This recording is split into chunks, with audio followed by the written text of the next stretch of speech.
These videos simply provide a presentation in video format of the book, Predator at the Chessboard by Ward Farnworth.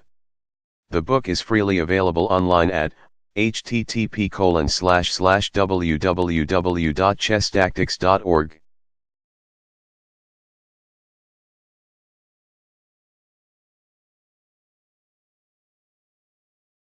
Black to move. What is the best move?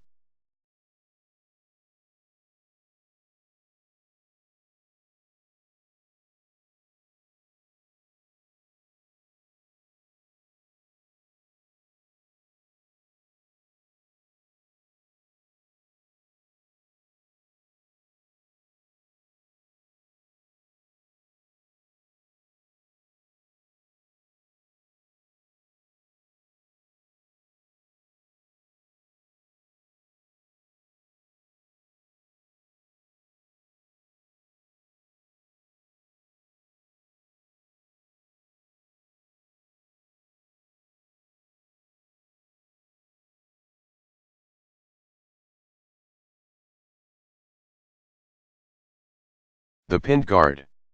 When you see a possible knight fork, a natural first question is whether the square your knight needs is protected by any of your opponent's pieces. If it is, your attention turns to the guard of the square and whether you can get rid of it or whether you really need to get rid of it. Perhaps you don't, maybe the protection that the piece appears to offer is an illusion, as is the case if the guard is pinned. A piece is pinned if it can't move without exposing the king or another valuable piece to attack. Indeed, a piece that screens its own king from attack is subject to an absolute pin and so cannot legally move. We will study pins in detail in later chapters, but this much is enough to help you see that sometimes a square that looks well defended really isn't.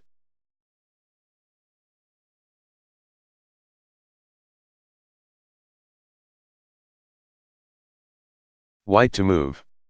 What is the best move?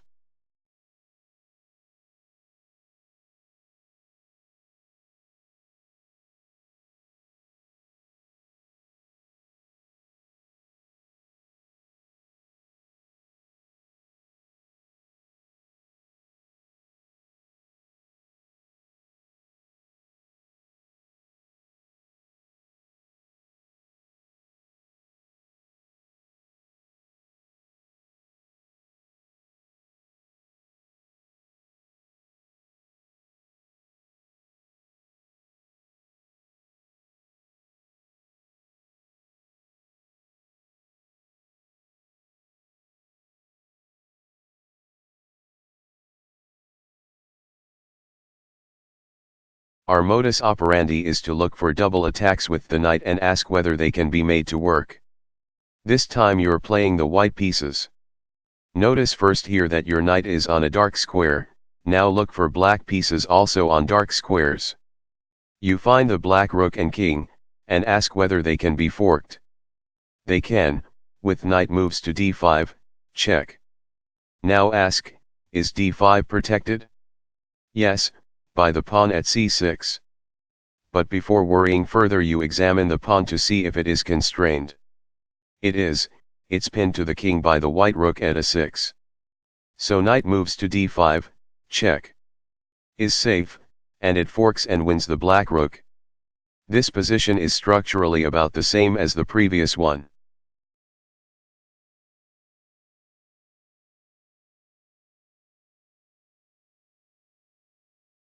White to move. What is the best move?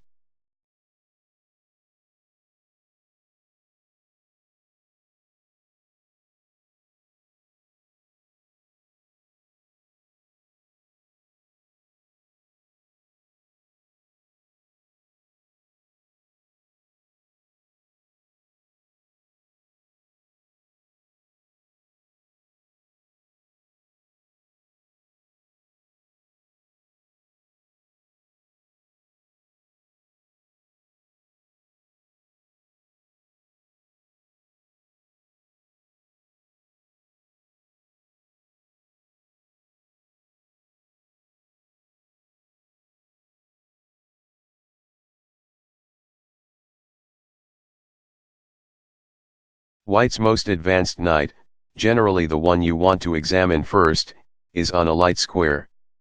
Again, you might just look for knight moves, or you might look for forking candidates by scanning for black pieces also on light squares, and find many, both of his knights, one of his bishops, one of his rooks, and his king.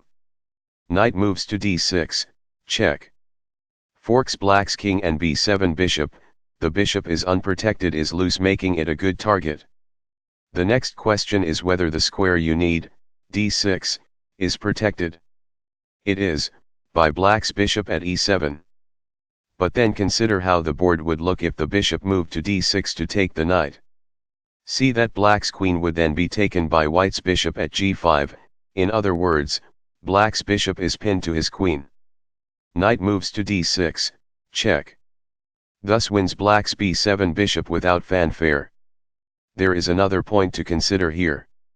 You want to think not just about what your tactical moves will achieve in the way of material gains, but also about how the board will look after the sequence you want to play. This point applies to all tactical operations, we will encounter it constantly. The important point here involves the work that your e4 knight is doing before it is sent off to inflict a fork. It's guarding the bishop on g5. To be more precise, at the start of the pictured position the bishop is protected twice, by white's two knights, and attacked twice, by black's bishop and the queen behind it. The bishop therefore was safe. If black captured it, white would recapture, if black captured again, white would recapture again. But when white sends his knight off from e4 to d6, the bishop loses one of its guards. While this doesn't matter so long as white is keeping black busy with checks, notice the hazard that arises once white plays knight takes bishop at the end of the sequence. His bishop back on g5 now is attacked twice and defended only once. Does he lose it? No, but only because once his knight ends up on b7, it attacks black's queen. Now if black plays bishop takes bishop, white has knight takes queen. Black therefore needs to spend his next move taking his queen out of danger, and white's fork works after all. The general lesson: be mindful of the defensive work your pieces are doing before you send them off to attack.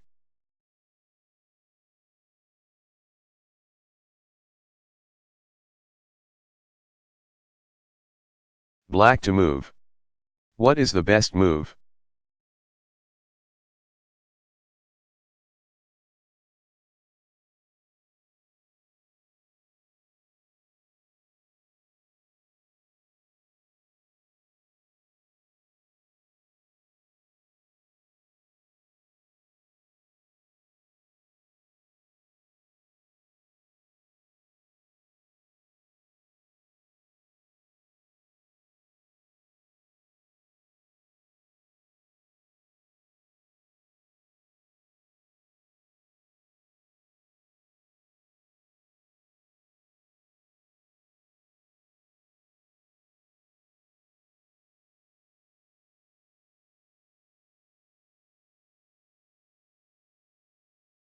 Black's knight is on a dark square. So are several of white's pieces, most usefully his king and e1 rook, which can be forked from f3. But notice as well that f3 appears to be protected by the rook on e3. So examine the rook and its freedom of movement, playing through its move and what would then be possible in your mind's eye. If 1, knight takes at f3, check. 2. Rook takes knight and then black can play rook takes rook e1. White's queen wouldn't then be able to recapture at e1 because black would have a second rook still trained on the square. The point: white's rook on e3 is pinned not to its king, but to the other rook at e1. One way or another black gains a pawn and the exchange. Capturing a rook in return for a bishop or knight is known generally as winning the exchange.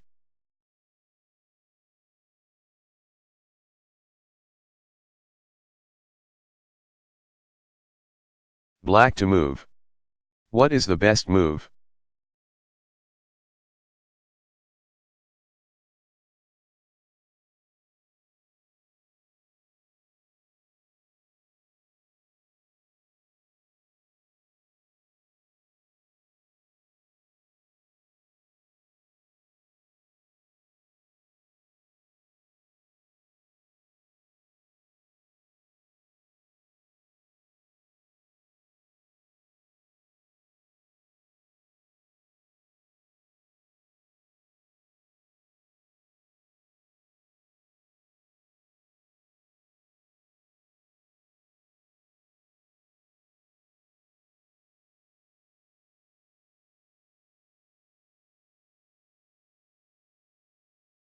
Here is an important twist. Black's most advanced knight is on a dark square. So are white's queen, king, and rook, with the latter two pieces subject to a fork at c2. But c2 appears to be protected by white's queen. The queen is not constrained by a pin yet. But examine the fork by actually playing it in your mind's eye, imagining the knight on c2 and not on b4. When you so imagine a move or exchange, pay attention to what lines are opened and closed by it and what consequences may follow, especially new pins and new possible checks. In this case, once the knight moves, the white queen is pinned by black's queen. So play goes 1. Knight moves to c2, check. 2. King moves to f1, queen takes queen. Without this intermediate step, all is lost. Do you see why? 3. Knight takes queen, knight takes rook. This time the lesson is that you do not just ask whether the troublesome piece currently is pinned, you ask, too, whether it would be pinned if you made the forking move.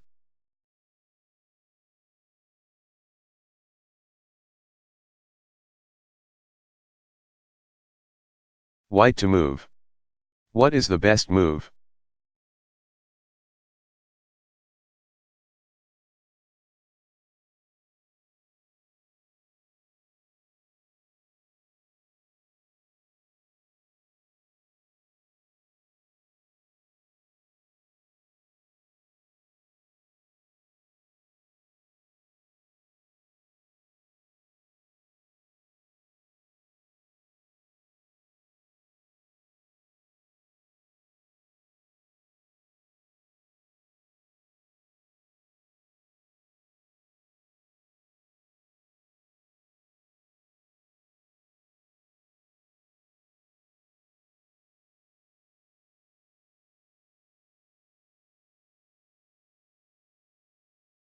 A similar problem. White's knight is on a dark square. So are black's king and queen. A fork is indicated at e6. The square appears to be protected by the pawn at d7, so look more closely, imagine the knight moved, and observe that the pawn then will be pinned by white's queen. Knight moves to e6, check. Thus wins the queen without further ado.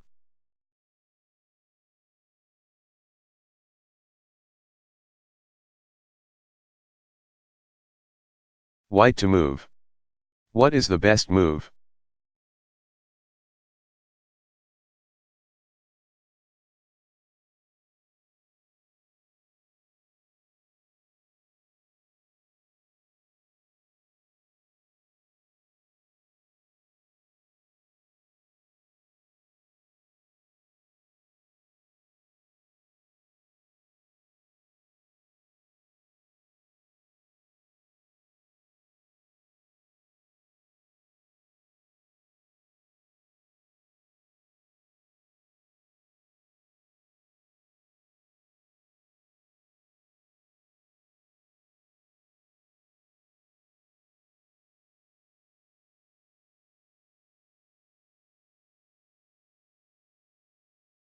With white's knight and black's king and queen all on light squares, conditions seem right for a fork on f6.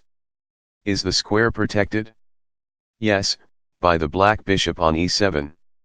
If white tries to first capture it with his own bishop, then black recaptures with his queen and the fork is ruined. But again the trick is to imagine the fork, mentally placing the knight on f6 and not on e4. Then you can see that once the knight moves, the black bishop becomes pinned to black's queen by white's queen, another discovered pin. The point repeats, don't just ask whether moves are possible, picture moves, visualize whatever countermoves seem to make them impossible, and ask what would then be possible if the countermoves were made.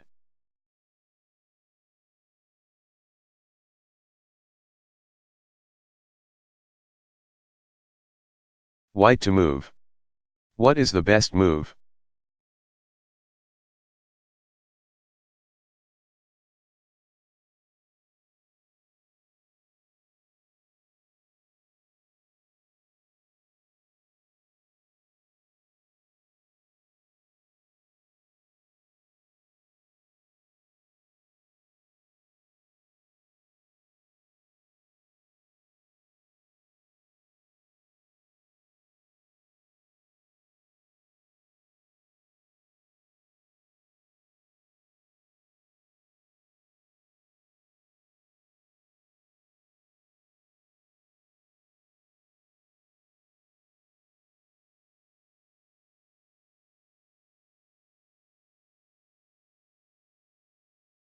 Exchanging away the guard.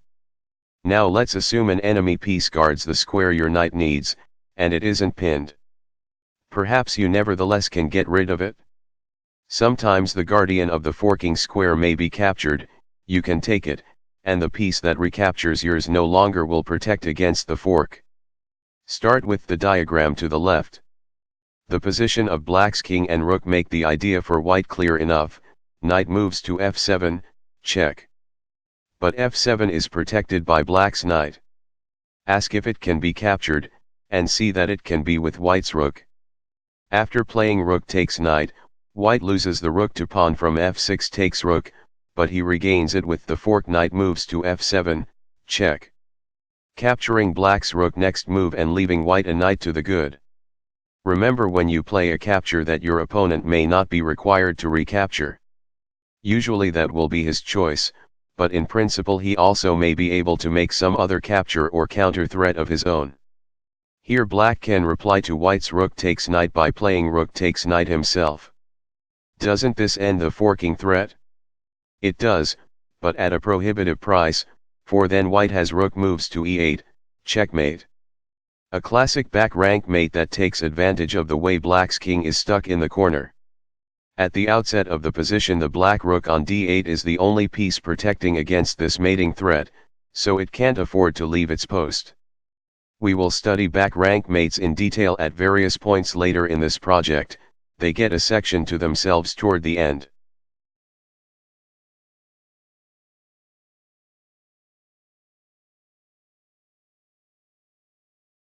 White to move. What is the best move?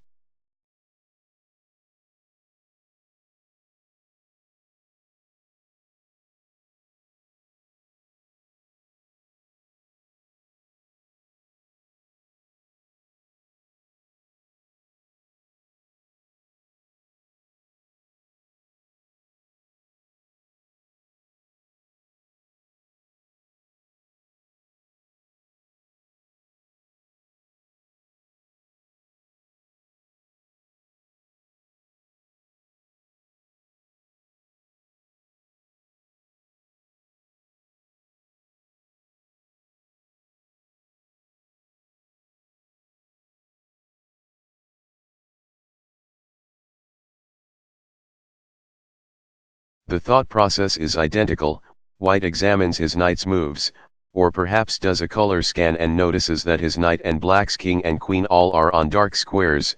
One way or another there is a potential fork in knight moves to d7, check. The hindrance is that the bishop at c8 protects the needed square. Can white capture the bishop? Yes, with his queen a sacrifice worth making for the fork that follows. So, 1 queen takes bishop, rook takes queen, 2 knight moves to d7, check. And after white takes black's queen he has gained a bishop for his trouble.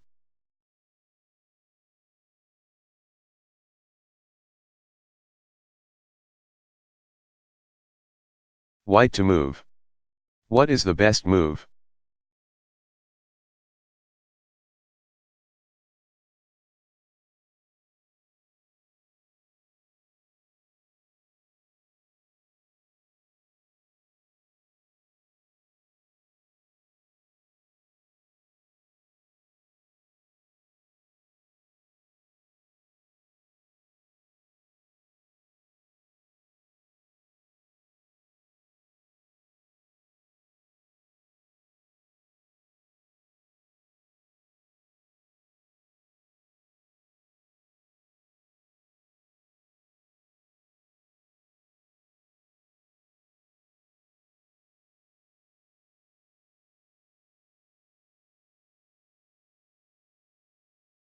Your most advanced knight is on a light square, as are black's king and queen.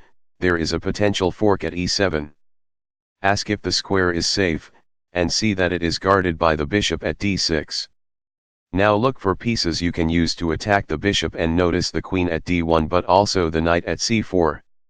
It is important to notice both. The question is not do you have a piece attacking x.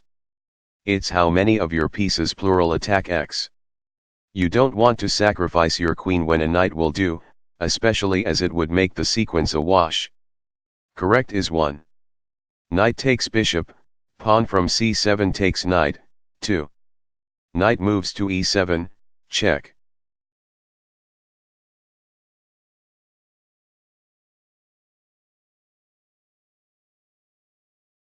White to move. What is the best move?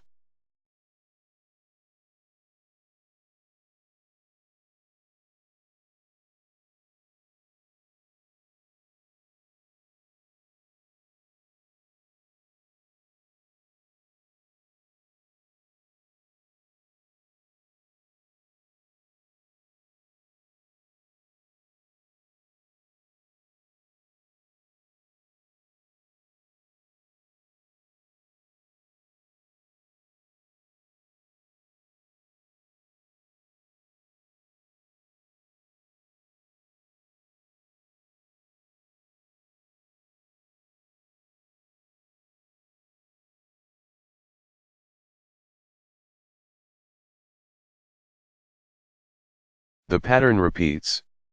White can fork 3 black pieces with knight moves to e6, check. The only difficulty is the pawn at f7 that guards the needed square. There are various things one can do about such problems. The most obvious is simply to capture the pawn if you can, so here it goes. 1. Rook takes at f7, rook takes rook, and now the pawn has been replaced by a piece that can't protect the e6 square. True, white sacrificed a rook to the cause, but now knight moves to e6, check. Wins the queen. And then after black recaptures rook takes knight, white picks up a pawn that has been left loose by the sequence, queen takes at g6. White ends up trading a knight and a rook for a queen and 2 pawns. You might imagine that the g6 pawn could be protected by black's king, which, on this theory, would have escaped the knight fork by moving to f6. But if black does move his king there, white mates in 3 moves. It starts with end pawn from c3 moves to d5, check. Black has no good replies. If he plays bishop takes knight d5, for example, white has rook moves to f1, check. This forces black to play king takes knight e6. Now white replies pawn from e4 takes bishop d5 hashtag. When you capture the f7 pawn at the beginning, you should not assume that your opponent necessarily has to recapture the way you would like. He might prefer to let the pawn go rather than play into your hands. It depends on the quality of his alternatives. Here black has the option of replying to rook takes at f7, check. With king moves to g8, which loses the pawn but also takes the king out of forking range. What happens next? Imagine the board with white's rook on f7 and black's king on g8, and you should see that white then has an easy capture of a piece with rook takes knight. The rook has protection from the knight on g5, and so cannot be recaptured by black's king.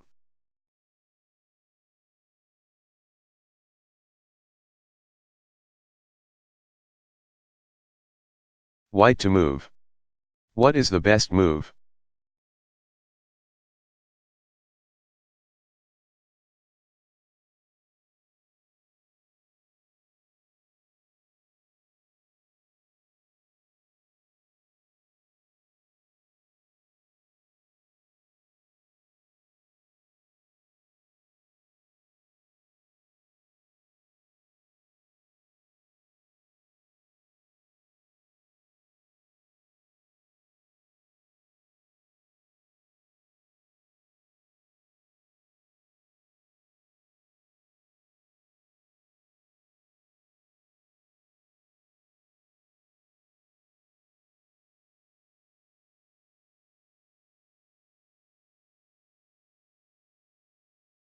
The usual color scan reveals a potential knight fork to be had at d6, but the square is protected.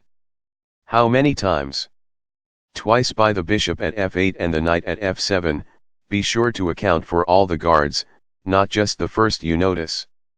Fortunately white has bishops attacking each of the 2 bothersome pieces, but there still is a complication.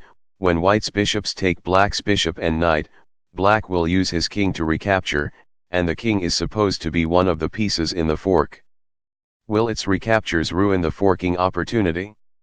Not necessarily, So long as the king ends up on f7 it still can be forked. But this means that it is important to perform the exchange on f7 last so that the king ends its travels there. Thus 1. Bishop takes bishop, king takes bishop, 2. Bishop takes knight, king takes bishop, and now knight moves to d6 forks king and rook and so wins the ladder. Naturally black might prefer to bow out of the sequence earlier, giving up a piece rather than stepping into the fork. That's often how tactics work, as we will see many times, but won't always point out the victim can escape final execution of the fork or other idea, but only by making a sacrifice. In that case, which is normal, the tactic still must be counted a success. The point to take away from this example, apart from the importance of accounting for multiple defenders, is that the order of operations in a tactical sequence can matter a great deal. Here the tactic doesn't work if white takes black's knight first and his bishop second. When you consider a sequence that involves more than one exchange, ask whether changes in the order of the moves would make a difference to the outcome.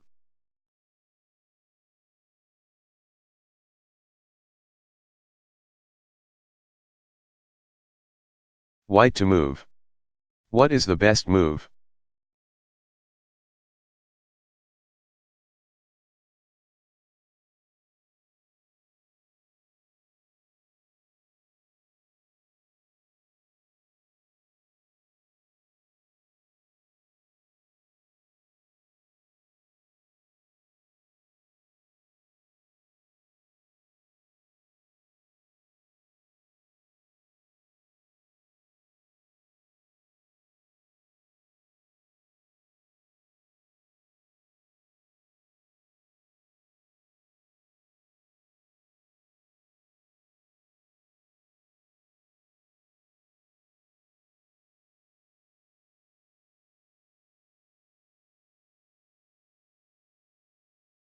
Black's queen is about to take yours for free.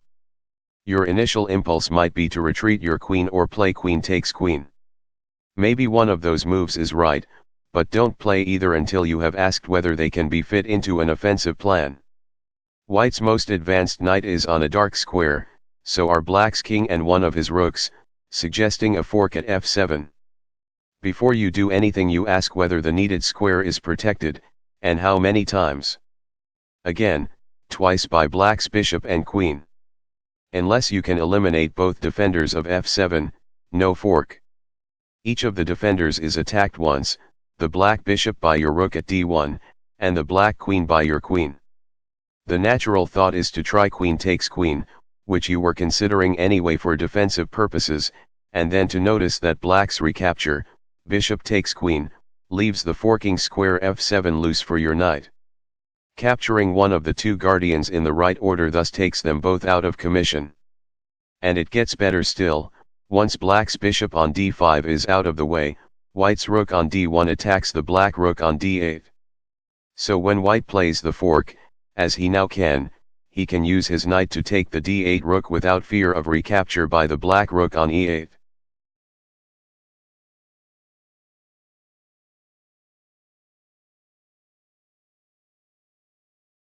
Black to move. What is the best move?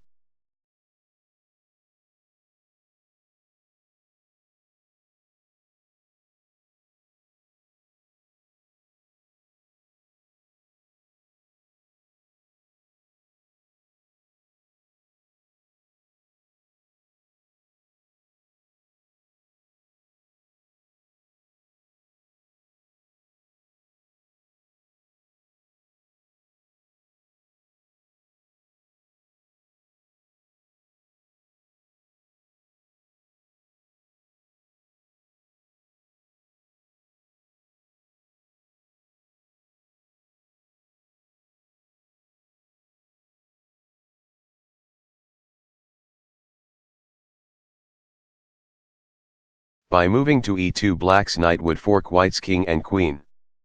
But the needed square is under protection twice, from white's knight and rook. Each of the guardians is attacked only by black's queen.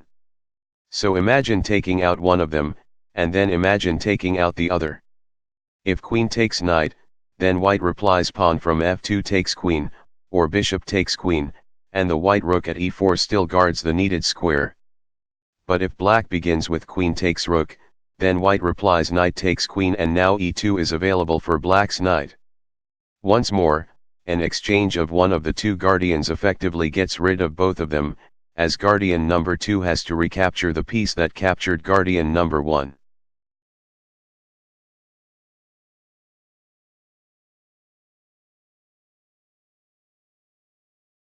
White to move. What is the best move?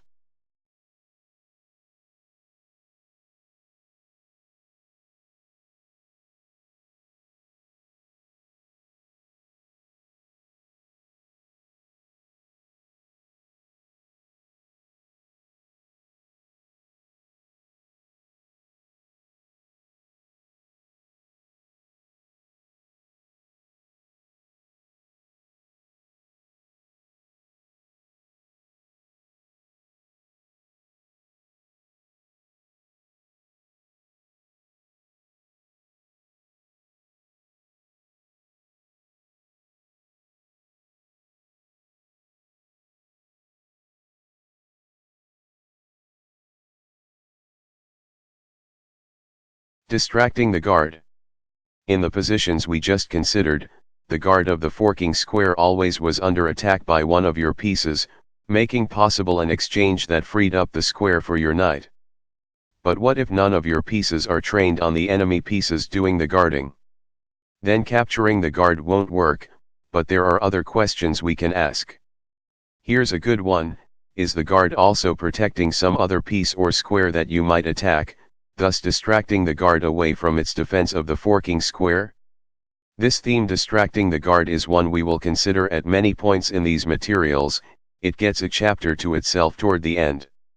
In the example on the left, the arrangement of white's e5 knight and the black king and queen naturally suggest a fork with knight moves to f7.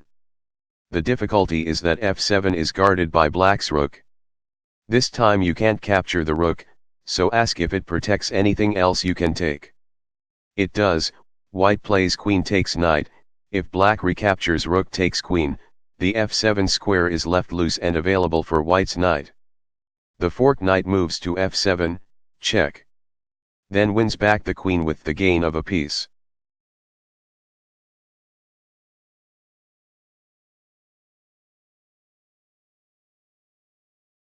Black to move. What is the best move?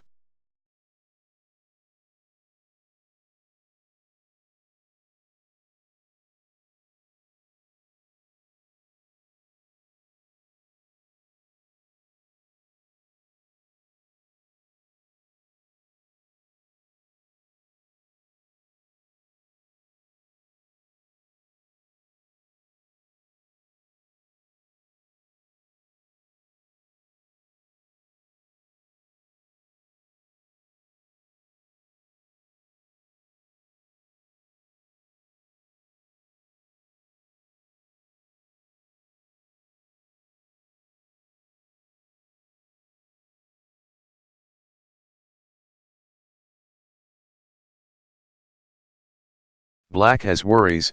He is up a piece, though white has an extra pawn, but his queen is pinned by white's rook and seems about to be lost, and his knight on f4 is hanging.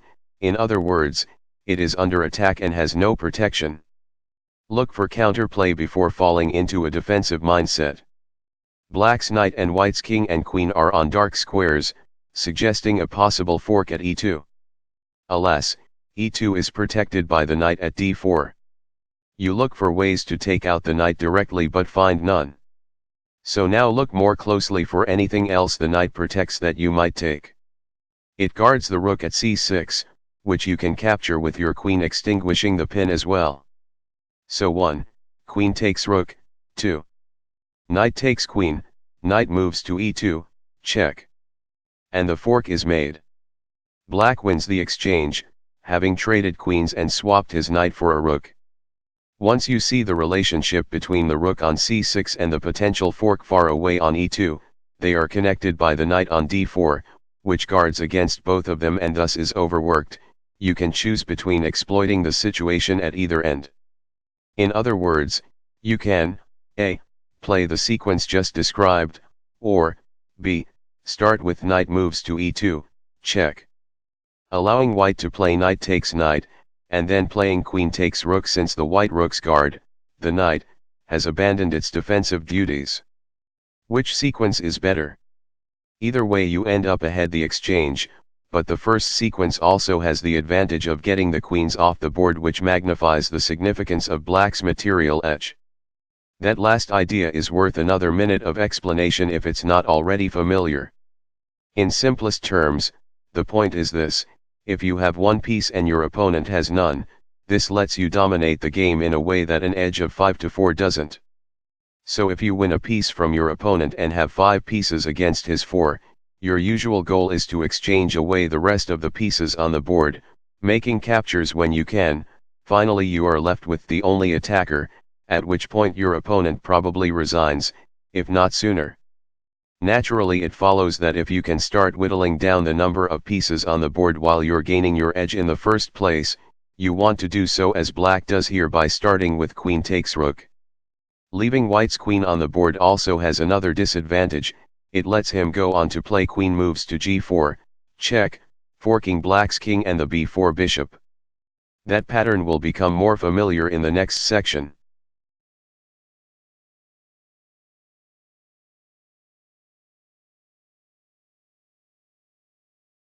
Black to move. What is the best move?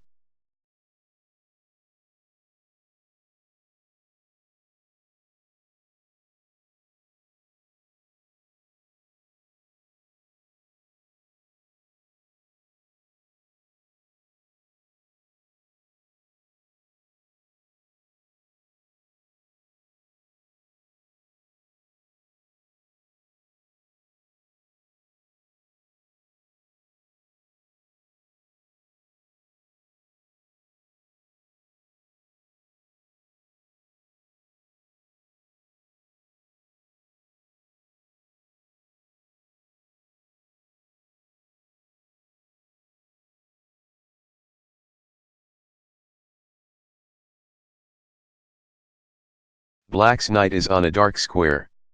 White's king and bishop also are on dark squares, creating a potential fork at f3, but f3 is protected by the queen at d1. Can the queen be captured? No. Is the queen protecting any other piece that can be attacked? Yes, the bishop at d4, and the bishop already is one of the pieces in the fork. So if 1, queen takes bishop, 2, queen takes queen, you not only have a clean fork at f3, you have a better one: knight moves to f3, check. Wins the queen.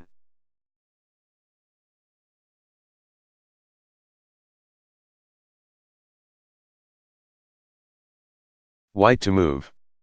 What is the best move?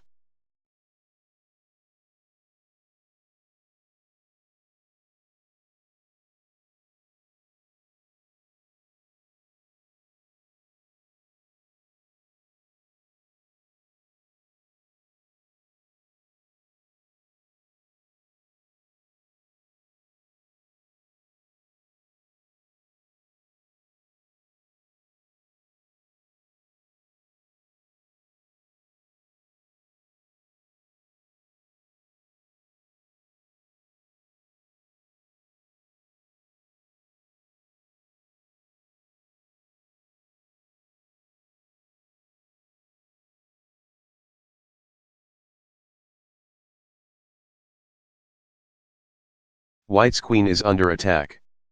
The obvious impulse would be to move it to prevent rook takes queen, but that would be premature. First take stock of your offensive possibilities.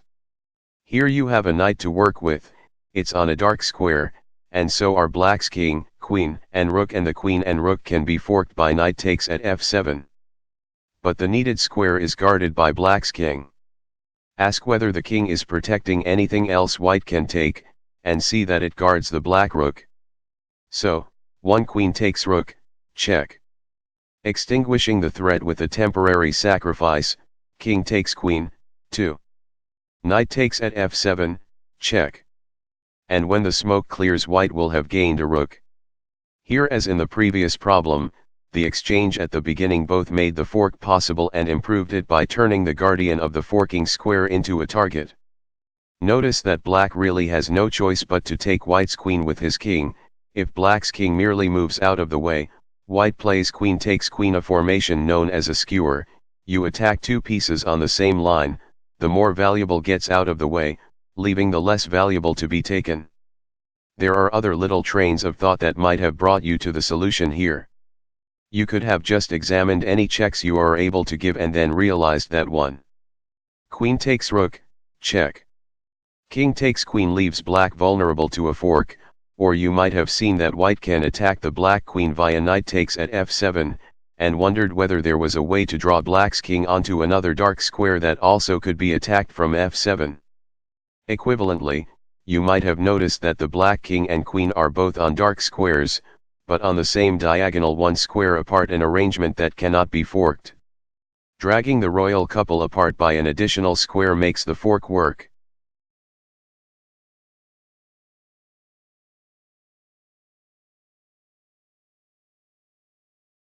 White to move. What is the best move?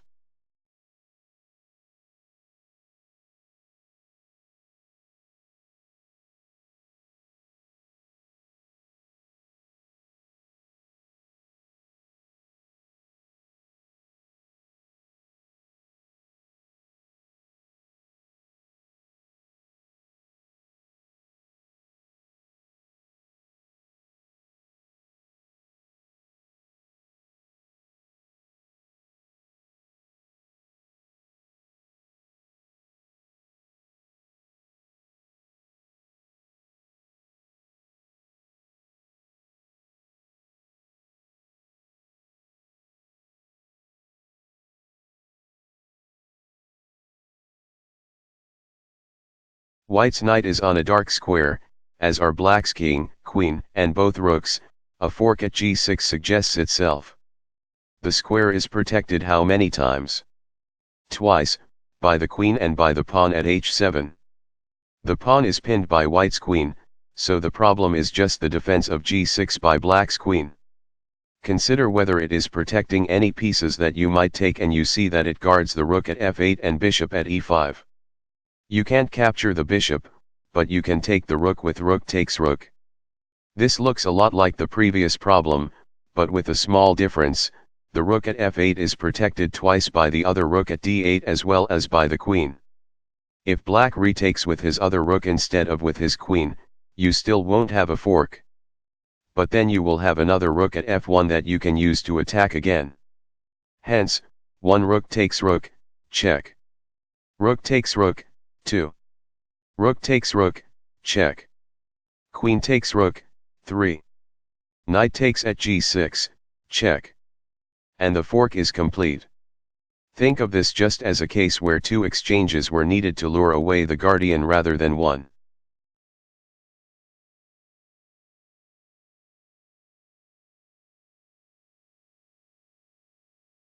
Black to move. What is the best move?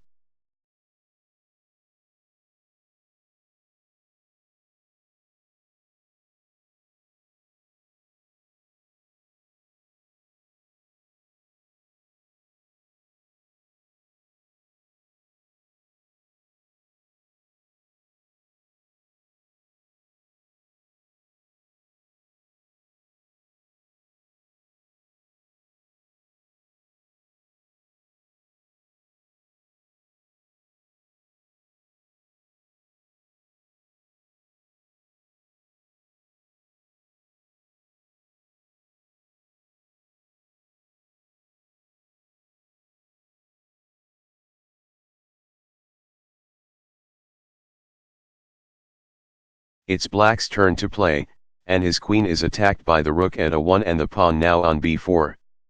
It would be natural but erroneous for him to begin looking for places to move the queen. Black has a well-advanced knight at d4 and so should be looking for forking chances. The knight can attack the white king in one move to f3 or c2, and at c2 it can fork king and rook. The only trouble is that the queen guards the needed square. Is the queen protecting anything that black can attack? Yes, the rook at a1. So black plays 1. Black queen takes rook, which is met with 2. Queen takes queen, now making possible 2. Black knight takes at c2, check. Black nets a rook and a pawn. One lesson of the position is that when you are under attack, sometimes the best defense is a good offense. Consider a capture rather than a retreat, and ask what the board would look like afterwards.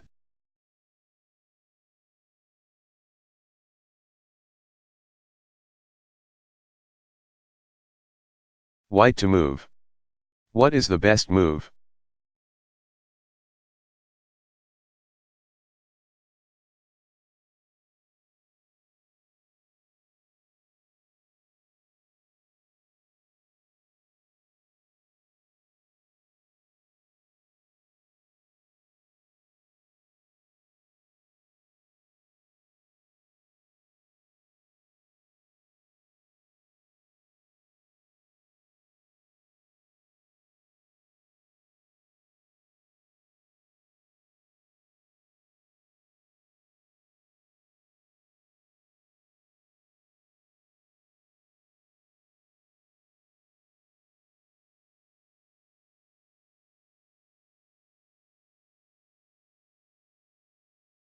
This is the same as the previous problem but a move earlier.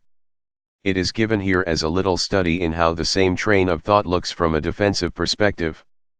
It would be easy for white to imagine that he can afford to play pawn from a 3 takes bishop, since then black's queen takes rook is met with queen takes queen. But when black's knight is placed this dangerously, it is unwise to initiate any exchanges without making sure that no forking opportunities will be created for it, as would be here.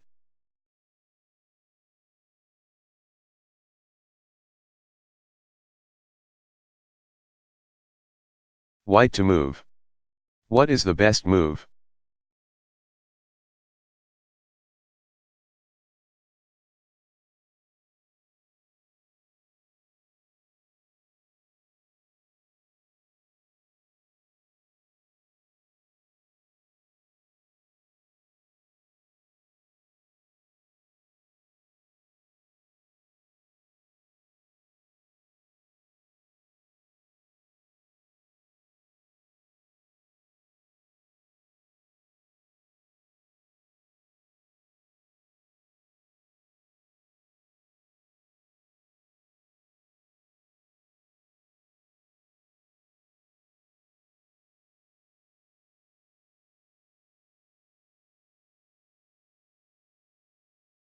White's knight is on a light square. You see a potential fork at e7, but the square is protected by the rook at e6. Can that rook be exchanged away? No, white has nothing attacking it. So is the rook protecting anything else that can be taken? The main thing it is protecting is the other rook at c6, so if that rook could be taken, the rook at e6 would have to move over to recapture, and then the fork at e7 would work. Here, as in the previous example, white has a battery of rooks aimed at the critical black rook on c6. If only the pawn at c5 weren't in the way. Might it be removed, or simply moved? What is it protecting? The pawn at d4, which is protected twice. So if 1. Bishop takes at d4, bishop takes bishop, check. Then 2. Pawn from c4 takes bishop, pawn from c5 takes rook, and finally 3. Pawn from c1 takes rook, rook takes rook. Now at last the fork can be achieved with knight moves to e7, check. Structurally this example is easy enough to understand. The rook on e6 has to be attracted away to c6 for the fork to work, but before c6 can be attacked, 2 preliminary exchanges are needed to clear the way.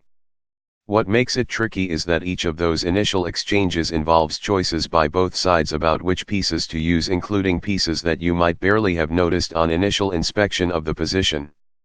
For example, if you're not mindful of all of the pieces on the board, it is easy to overlook black's bishop on g7 and to imagine that if white plays bishop takes at d4, black will have to recapture with his c5 pawn. Likewise, if you're not careful, it is possible to overlook white's second rook on the c-file, and thus fail to see that with the rook on c4 and pawn on c5 out of the way, white will have a clear shot at black's rook on c6. The general lesson is not to let any of the pieces on the board drift off your radar screen, and always to ask whether there is more than one way for you or your opponent to capture or recapture in a series of exchanges. This position is a good example of how to work backwards from a tactical idea to several exchanges needed to make it work. It is worth considering until the train of thought is clear.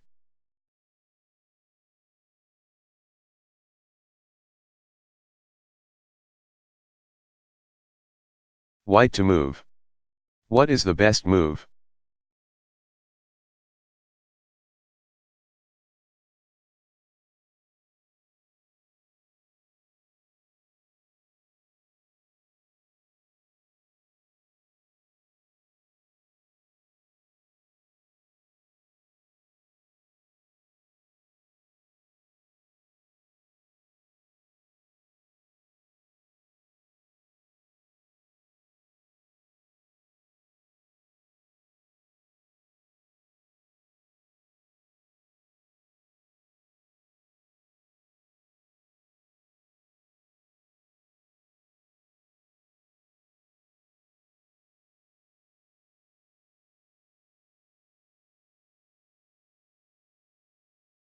The usual scan of knight moves reveals that white's most advanced knight has a fork at d7, but d7 is guarded by the black bishop at e6.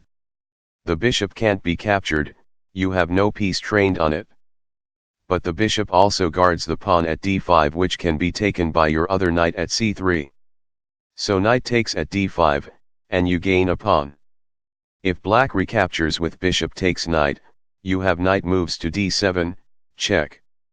After you next play knight takes queen and black recaptures, you've won a queen and a pawn for two knights. That's a simple analysis of the position along the lines we have been discussing. But there also is another, better way to size it up. Let's look a little more deeply at white's initial move knight takes at d5. To see its full significance we need to consider black's king and the constraints on its movement. White can give check with queen moves to h8. This would be mate except that black's king has a flight square in e7. The e7 square itself thus is a vulnerability, or target, in black's position, and now return to white's knight takes at d5 and see that it forks the e7 square and black's queen. So black has to reply bishop takes knight to avoid mate, which in turn allows white's next fork, knight moves to d7, check. Indeed, white can turn these insights around and play an even stronger sequence by starting with knight moves to d7, check. If black then plays bishop takes knight, white replies knight takes at d5 and black has headaches, he is required to take emergency steps to prevent white from mating on h8, and finds that he has no way to capture white's troublesome knight. He has to play pawn from g7 moves to g6 so that his own queen has an open line to guard h8 if white's queen lands there. But now white has knight takes queen, and, assuming black moves his king to e7, knight takes rook. Black is better off replying to the initial knight moves to d7, check. By moving his king to e7 and letting his queen be traded away for a knight. All this suits white, who still ends up winning black's queen but at lower cost than in our original plan. How would you see these richer ideas in the position? It all starts by focusing on the enemy king, how you threaten it, and how your threats are being staved off. We will see many times how this approach to analysis pays off with useful tactical ideas.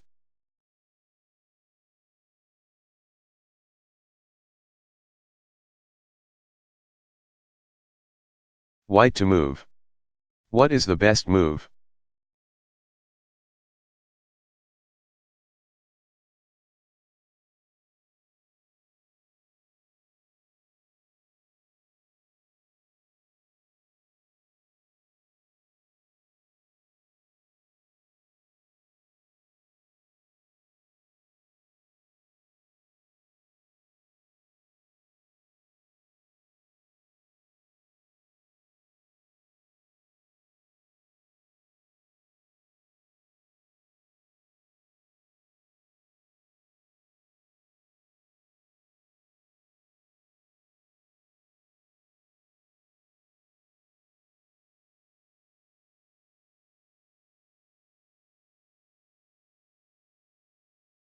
White has several pieces bearing down on the black king's general position: a queen trained on h7, a rook on the 6th rank, another rook on the f-file, and a knight nearby as well.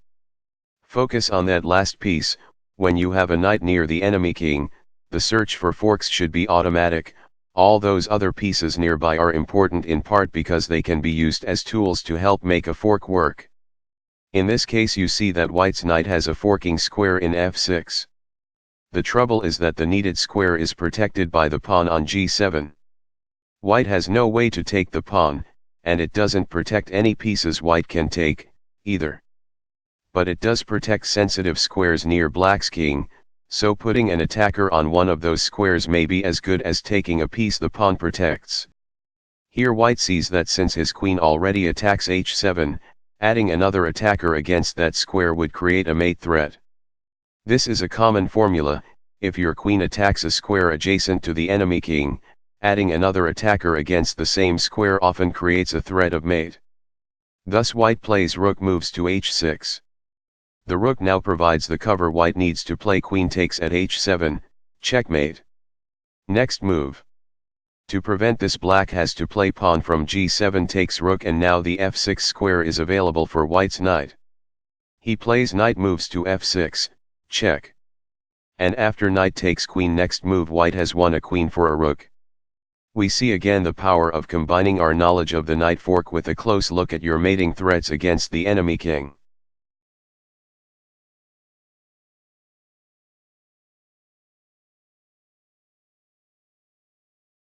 White to move. What is the best move?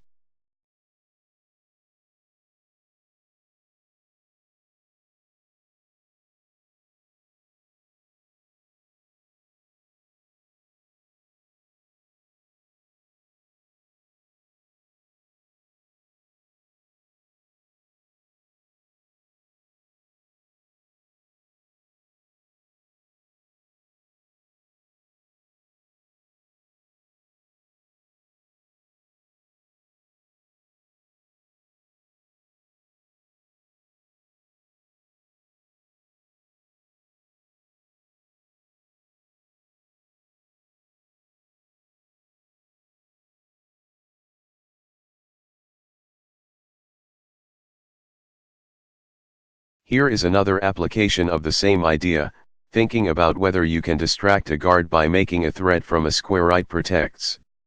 Here White's knight is on a dark square. So are Black's king and queen, and they can be forked at e6. The trouble is that the square is protected by the black bishop on f7. The bishop can't be captured, none of White's pieces attacks it. Nor is the bishop quite protecting any pieces that White can take. It guards the d5 pawn, but so does the c6 pawn. But now you also can ask whether the restricted bishop is protecting any squares that White can occupy. Mostly you want to see if it is guarding any squares next to Black's king, because then you may be able to draw it away by threatening mate on one of those squares. Think of it this way: the bishop on f7 is confined. If it wants to prevent the fork knight moves to e6, to the diagonal running from pawn from a2 moves to g8, it really cannot afford to go off on the pawn from e8 moves to h5 diagonal, so look for play there. What you find is that if White's rook moves forward a square to h5, it checks the black king. The king wouldn't be able to capture it because the square also is attacked by a knight, so Black would have to respond to the check in some other way. Let's consider the possibilities. One option would be for him to take the rook with his bishop, which would clear the way for the fork White seeks. The idea is 1. Rook moves to h5, check. Bishop takes rook, 2. Knight moves to e6, check. King moves to f6, 3. Knight takes queen. This looks strong, and it is, but take a moment to ask how Black will reply at the end. He has rook moves to c8, attacking the knight, and this turns out to be surprisingly troublesome, since the knight has nowhere safe to go. Knight moves to a6 is met with rook moves to a8, renewing the attack, and the knight still has no retreat.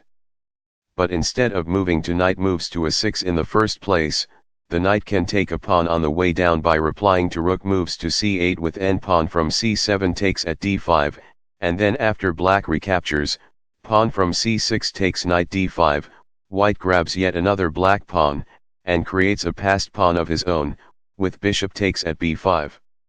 So in the end white ends up winning a queen and two pawns for a knight and a rook.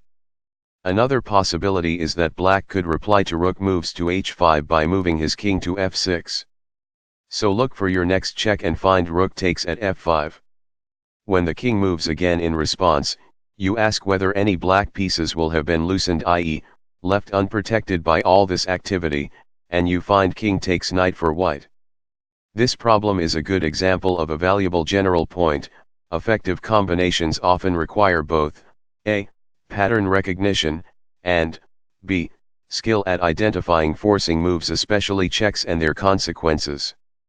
The key move here, rook moves to h5, check, might have been spotted in an effort to make the fork work, or it might as well have been spotted just by examining the consequences of any checks you can give and any vulnerabilities of the enemy king. You notice that one of the possible black responses to this particular check would be bishop takes rook. You imagine the board with your rook and his bishop moved, and a simple color scan or inspection of knight moves reveals the fork waiting at e6.